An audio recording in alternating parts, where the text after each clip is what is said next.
gave their gifts.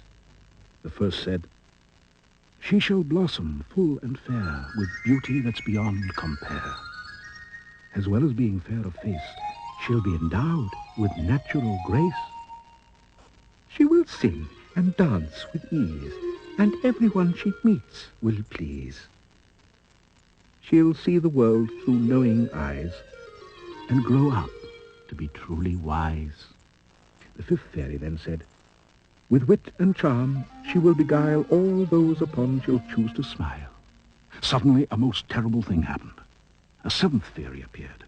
She had been forgotten by all for a long time. In fact, most thought she had died. "Am I not a worthy guest to be invited to your feast to celebrate this happy time for which you've waited so long?" "1,000 apologies, madam, if in haste of our celebrations we have made an oversight. Let it now be in the past, and please, be welcome." "Then perhaps I might also add my blessings to this baby and make it a celebration that no one will forget. You would not invite me to the feast, but I have come just the same, and I brought a gift. On her 15th birthday, she will prick her finger on a spinning wheel and she will fall down dead." At that moment the sixth fairy stepped forward and said, "Cry not, my queen, for I have yet to bless the child, and though my powers cannot undo the evil spell cast on her, I can make it so that she merely falls asleep for 100 years." The fairy then said, "Princess, blessed with many virtues, evil spells now cannot hurt you. 100 years to you will seem a passing moment in a dream. You will awaken with a kiss to fulfill your life of bliss, and what the evil spell has cast will be forgotten in the past." But the king, fearful of the spell, made a proclamation there and then that all spinning wheels were to be banned from the kingdom henceforth. The years passed, and the king and the queen found great joy in their child, and all who knew her loved her. The princess had never been told of the fearful spell laid upon her, but on the 15th anniversary of that day, the king forbade the princess to stray from the castle. In a playful mood, the princess teased her guardian with a game of hide-and-seek, hiding first here, then there, till at last she found herself in the topmost room of the castle, a room that she had never visited before. She went to hide behind the dusty tapestry, and there noticed a small door, just the place to hide.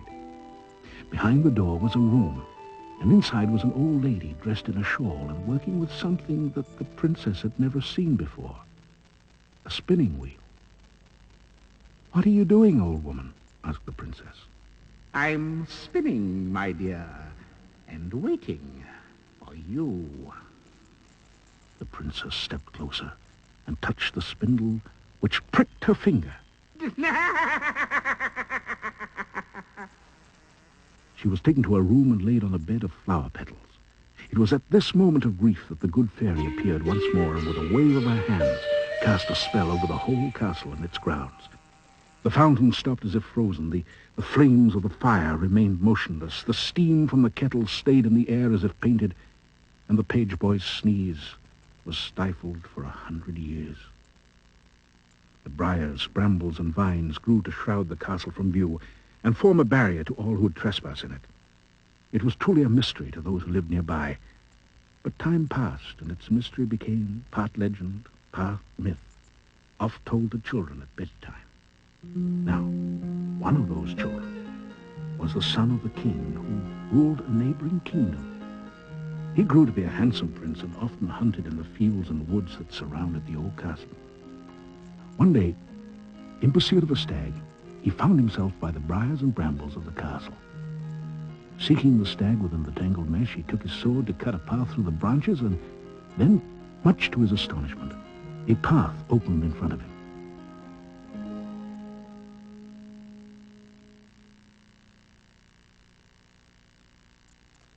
As if led by some invisible hand, the prince ascended the stairs and found himself by a half-open door.